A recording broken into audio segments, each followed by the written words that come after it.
Hello everyone and welcome to this slightly impromptu video. I don't often make unscripted videos, but that's about to change today because this is going to be the first ever Back to the Past unboxing video.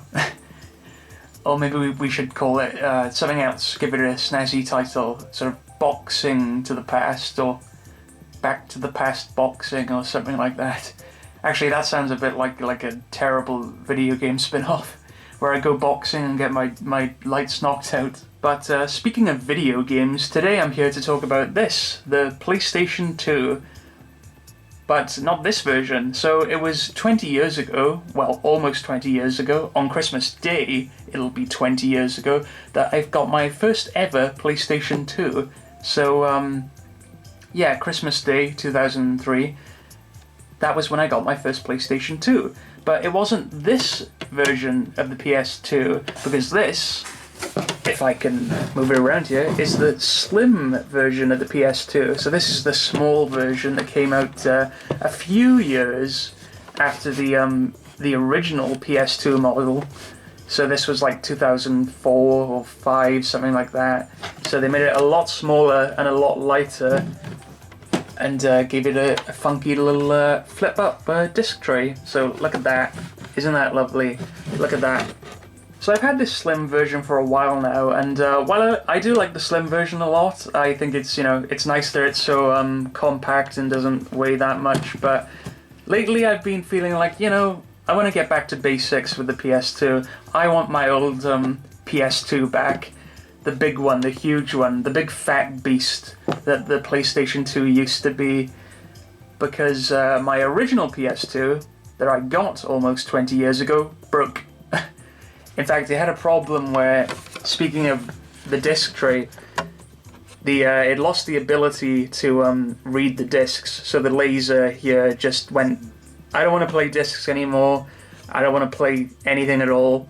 It wouldn't play PS2 games, it wouldn't play PS1 games, it wouldn't play DVDs. In fact, around about 2006, when this happened, I remember emailing Sony. It was like one of the first ever emails I sent, asking them if they could help me with this problem with the disc laser, but they never got back to me. And I also sent an email to Insomniac Games, who developed the Ratchet & Clank series and Spyro the Dragon and the new Spider-Man games and things like that. And to their credit, they actually sent me back a really nice email where they tried to help me. They actually gave me advice on how to clean the laser and stuff. So props to them for actually responding to like stupid 9-year-old me, because they didn't have to do that. That was really nice of them. But when that happened, the advice didn't work, sadly. Their advice wasn't successful in trying to fix the laser. So that was it for that PS2, and it went bust. And then, the PS3 came out a couple of years after, and I moved on until finally I got the Slim to be able to play PS2 games again. But, there's a yearning inside me for that old PS2, that the original model that I used to have. So I went on eBay and I searched high and I searched low, and lo and behold, I actually managed to find the original model that I got that Christmas in 2003. So let's take a look. Okay, so this is the box that the PS2 came in, and I haven't opened it yet, so this is going to be a live unboxing. So I've got my trusty box cutter and a pair of scissors, which is what you need when you're opening a heavy-duty package. So, yeah, let's try and crack this baby open and unbox the PS2. So this is going to be fun, trying to do this with one hand, but, okay. Yeah, this is really weird doing this on camera. It really is like Christmas morning, isn't it, opening this box? But, here it is. It's just like Christmas Day 20 years ago. And this is the PS2. So if I can lift this up, it certainly looks like it's in well-worn condition, but there you go, look at that. PlayStation 2, satin silver. Yes, that's one thing I forgot to mention, is that this was extra special when I got it on Christmas Day 20 years ago, because it was a silver version. Not the most of them were black. But it says there, Silver Prestige Line, so this made it sound really special. Because it came with 2 controllers. Look at that. 2 controllers. So it sounded really fancy, like I had the best PS2 around. So this really is honestly what it was like back then. This was the exact version I had 20 years ago, and it looks about 20 years old now.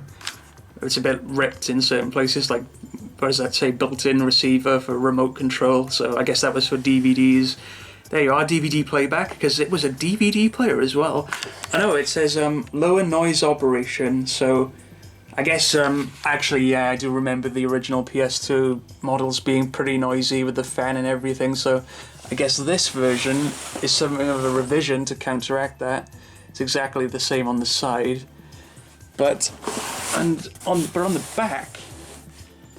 the back, there's all this stuff, so there's a bunch of games you could buy at the time. Commercial use and rental prohibited. Well, how rude. But yeah, what have we got here? We got Metal Gear Solid 2, Substance, Tomb Raider, The Angel of Darkness, Dog's Life. I don't know what that is. I don't know if that's like a spin-off of A Bug's Life or something. Primal, Enter the Matrix, Armored Core 3, Tenchu, Wrath of Heaven, Destruction Derby Arenas, SOCOM US Navy SEALs, which I think was like a big multiplayer game back then, Shinobi, MotoGP, Hardware, The Getaway, Dark Chronicle, and Driver 3. So, there you go. And they got all the accessories here as well, so there's like the controller, memory card, multi-tap, which you needed to play multiplayer games, the DVD remote control. So that was handy for playing the movies. S-video cable, a lot of cables and stuff. That is a lot of cables. Stands, so you could put the PS2 on its side, the vertical stand. And for some reason they made a horizontal one as well, which is really weird, because it stands up on its own that way anyway, so that's really weird. They made a stand for that. And of course the memory card, the multi-tap, and the mouse. I wonder what games they made for the mouse, because I definitely didn't have one of them. And another interesting feature is that it says it includes a demo disc. Now, if you haven't seen the stream I did a few days ago, where I actually played through this very demo disc, I went through the whole thing, check it out in this link, and yeah, it's pretty fun. But now I have to try and open this actual thing, and it's really weird opening stuff with one hand. It's like having one hand tied behind my back. Thing being packed neatly anyway, so there's a bunch of guff in here. There's one of the controllers, so this came with 2 controllers, but seems reasonable enough. I have to unwrap that and take a proper look at it when we plug it in. There's another controller, so that's packed away, and oh look, it has the instruction book. So yeah, that's it. The PlayStation itself. The instruction book. With lots of DVDs and stuff and CD logos. So that's pretty cool. And then, the actual PS2 in a lot of bubble wrap. But you can't go wrong with bubble wrap. So yeah, I've still got a lot of unwrapping to do. Okay, so I unwrapped everything now, and it's interesting that, it wasn't just the PS2 that came in the box with the controllers and everything, but also a whole bunch of this stuff here, which is really kind of interesting, because there's like a brochure here from the PlayStation 2 magazine, which I used to read all the time when I was a kid, because it came with a demo disc in every issue, so this was very, very cool. And I guess it's like a starter guide where it tells you the top games and stuff. And what's on here? Jak 2, FIFA, iToy, GT4. So this is like your starter guide for the PS2. And what's this on the back here? OPS2 equals good, other mags bad. Yeah, this was a really like sarcastic magazine. That's why I liked it. It was like very witty, very sarcastic. Yeah, look, see the demo disc there? The only playable demo disc every month. And I used to buy it every month too. Realize.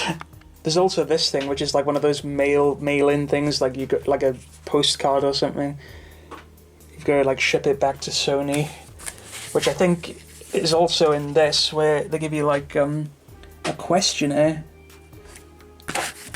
So this is where you tell them like where you bought the PS2 from and stuff. Yeah, this is like the questions. So it's like, who bought you your PlayStation 2? What are you going to use it for? Well, you're not going to use it for gardening, are you? Do you use the internet? Yes or no? What films are you watching? How can we reach you? Please enter me into the prize draw for the digital Sony TV. So, yeah, that's interesting. So if you sent this back into them, they'd give you another demo disc there. So I wonder what games were on that one. I wonder if that one's like rare or something. Maybe not, but should take a look into that. This is the demo disc that came with the console. So this is the one I did the stream about, and so I've already gone through this. So yeah, there was what was on it? Formula 1. Oh, that game was bad. Ratchet and Clank, great. Stuntman, Tekken 4, This Is Football, and WRC, which was pretty crazy. So again, check out the stream of this disc if you haven't seen it already, but this was, I played this a lot when I first got my PS2. There's the instruction manual, of course, which tells you how to set everything up. It's a little bit bent, but, you know, it tells you what discs can be played. So you can play CDs, DVDs, and DVD rewritables, so everything. It was good. It was the all-around entertainment system, because it tells you how to hook the PS2 up, like connecting it to a VCR. It tells you everything, though, how to use memory cards, CDs, playing a DVD. How do you play a DVD? And I guess finally, maybe the most interesting thing is that these actually have the original receipts, so they are a bit faded, but this was from Index. Remember that shop? Yeah, this is from Index, and it's really faded, so I don't know if it'll show up on the camera. Yeah, I don't know if this is even readable, but basically this console cost £169, and it was bought on the 3rd of July 2004, so nearly 20 years ago. So this is right around, very close to the time when I got mine in December 2003. But yeah, it came from Index. And there's another receipt here, which is a bit more legible, but this is like some games that were bought on the same day from Game. So, Game in Poole in Dorset. Yeah, on the 3rd of July, the same day. So someone bought some kind of dance game, like Dancing Stage and Moto GP3. And they spent £87. So I wonder if maybe this was someone's birthday present. But that's really cool that you have the actual receipts. So props to the guy for leaving these in here, because that's cool to know where he got all this stuff from. And these are the two controllers that came with the console. So you can see nothing too special other than them being silver. But yeah, that's neat. So this came with two. It was a special pack, so you get two silver controllers. So yeah, that was useful for multiplayer. These are the cables. So this is like the old classic red, white, and yellow video cables, and the plug. Self-explanatory, really. It's a plug. It's funny actually, because on the slim one, it's one of those, like, it has that power brick in the middle of the cable, you know, so it's like a huge brick. I never liked those, but this one is just a normal cable, thankfully. And then finally, one of those adapter things for a SCART connection. So if you have a SCART port on the back of your TV, I think SCART is supposed to be better than RCA, you know, the colour stuff, so yeah, I guess that's useful. And here is the big boy himself. Look at that PS2. Look at the size of it. It's pretty crazy. It's huge. Yeah, the size difference is incredible, especially when you put it next to the Slim. Actually, 1 second. I will put it next to the Slim. So yeah, look at the difference. You can tell they really slimmed it down, can't you? Yeah, but you know, I kind of like the look of this. You know, I gotta be honest, sometimes bigger is better, and I definitely prefer this. Look at how big this is. Nice and big. It's in good condition too. It looks pretty spotless, to be honest here. It's not scuffed up or anything, but yep, controller ports, USB, classic disc tray, not a flip top, so this one had a disc tray. And the interesting thing about this is that I never even realised before that you could flip the logo around depending on which way up you want the PlayStation to be. So if you want it on its side, yeah, you can change the orientation of the logo, because that is an important feature, apparently, according to Sony. But yeah, obviously it's got the grips, the rubber grips for putting it on its side. And around the back, it has a huge fan, so I think that was what caused all the noise back in the day. And a nice big power switch, look at that. That's what you want. But yeah, very simple stuff, isn't it? It looks comparatively simple. I guess we'd better try and plug this in now, right?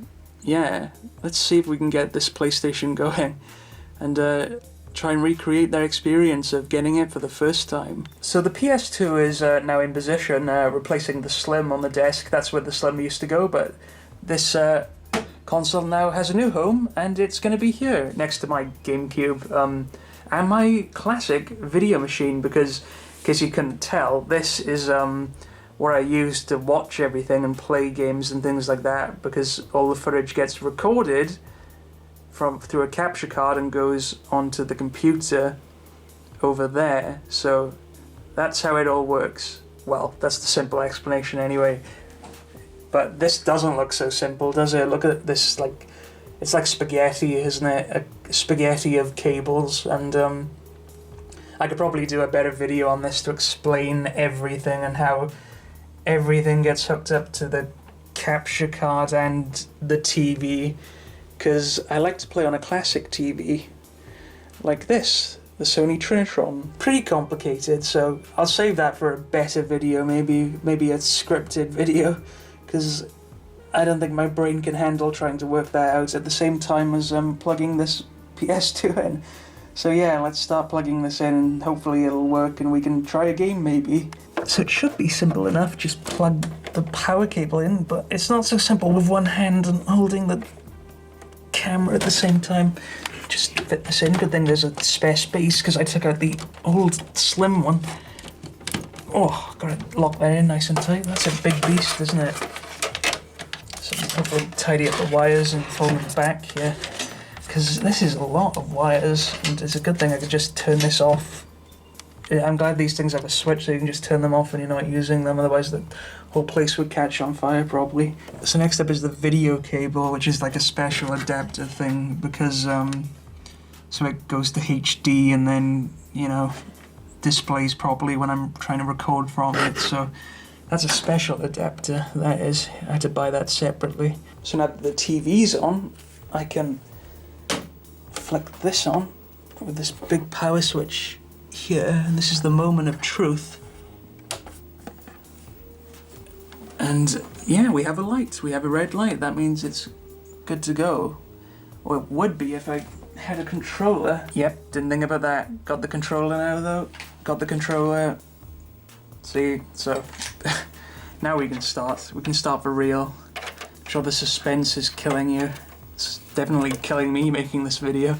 The TV is on, so we just press the magical button and hopefully the moment of truth. Yes, look at that. It actually comes on. Now that is what it was like 20 years ago. But there's no data. But that's okay. We'll get some data. We'll find a game to play. In fact, I think we'll find my first ever PS2 game. So let's give it a try. And here is my first ever PlayStation 2 game, which is Robot Wars Arenas of Destruction, based on the TV show, where if you haven't heard of it, go watch it. What's wrong with you? Yeah, it's about robots who fight each other, so what's not to love? And yeah, this was my first ever PS2 game, so now that I have the PS2 again, safe and sound, back home where it belongs, let's give the game a try. And this really is recreating the original experience, and we'll just have a quick playthrough, 5 minutes or something. So, I'll open the disc tray. Yeah, now that's how you do it. And, oh look, you can see my socks, isn't that nice? This is very impromptu, but yeah, close the disc tray. And let's get the game going any minute now. Yeah, can you hear it? How does it sound? It sounds pretty quiet, actually. Purring like a kitten. But yeah, let's get the game going, and now we'll switch to proper mode, proper capture mode, because I'm not going to film this like it's 2003. So yeah, I finally got a microphone now. Proper audio again, yay! So yeah, this is Robot Wars Arenas of Destruction, my first ever look at a PS2 game, so this is really what it was like. Yeah, look at that. Robot Wars. With this lovely CGI intro. This was breathtaking back in the day. I love it even now. I do love this intro. It's cool, grungy. It's great stuff. Some of you might remember it, the music from the top 10s, perhaps. For all you oldie Back to the Past fans. But yeah, I'm not going to waste any time here, so we'll just have one battle just to, reenact how this went 20 years ago. So there's professional mode, free play mode, vengeance battle, training ground, robot workshop, where you can build a robot. But the funny thing is that because that's his free play mode, I thought that meant that it was the only mode you could play for free. I thought they charged you for everything else, so I thought it was like a TV game, those old like Sky games that charged you money. This is how much I didn't understand about PlayStation games, because before that I only had a Mega Drive and games on the TV that you had to pay for, so yeah, maybe they shouldn't have called that free play mode, because it only confused me. But yeah, TV Studio, the classic arena, so let's just go crazy and put as many robots in as possible and have a quick fight and see how we do. My first bot, so that is like what you want to play if you want to lose. You pick that. Chaos 2, my favorite robot from Robot Wars, so that's who you pick if you want to win, but we'll go middle of the road. We'll go for Bearmoth. I like that robot as well, because it's got a big lifting scoop, so. And now I can really hear that PS2 purring like a kitten. So let's go, yeah. We got 6 robots in the arena, and I've got to beat them all to win. Simple as that. Okay, if I can remember. It's been a while since I played this, actually. This isn't, there are better games for robot fighting now, like Robot Arena 2 and stuff like that. But there you go, I flipped him, so that's one up and over, and there's another one. Flipping them's the best thing to do, really. Change the camera angle to make it easier for myself. So let's flip this porcupine. He's up and over, so it's... Yeah, I still got it. Now, if I remember rightly, you can try and flip them out of the arena. He's slipping and sliding all over the place. Yeah. Maybe you can tell this is an old game. Oh look, my scoop came off. How lovely. Yeah, that's one thing that happens in this game, is that parts will just fly off randomly. Which, that doesn't happen in real robot fighting. Not like that, anyway. You have to be pretty destructive to rip whole things off robots now. But yeah, it looks like everyone's been flipped over, so the house robots, who normally stay in the corner, but if someone's beaten, they come out and rip the beaten opponent to shreds. Which is what they're doing. There's a killer lot just manhandling. Well, he's just kind of pinning him in the corner, he's not really doing anything. Matilda slicing away with the chainsaw butt there. Just play with this bot. He's not going to move because he's been counted out now. There's Matilda. Some more sliciness. Get rid of this guy. Wonder if I can push him down the pit. see if I can get him down the pit. There you go. In fact, you know what? I'm going to drive down the pit. Let's just commit robot suicide. There we are. Immobilized, out of play. You can see under the floor. This game's very glitchy. You lost? How did I lose? I thought I flipped everyone. And that is the end of that. So you wait ages to get your old PS2 back, and you lose. But it works, that's the good thing. Classic PS2, the way it used to be, my childhood is now complete, so satisfied. Everything's come full circle, and it all works. So yeah, thank you for watching, and I'll see you in the next video. So, take care.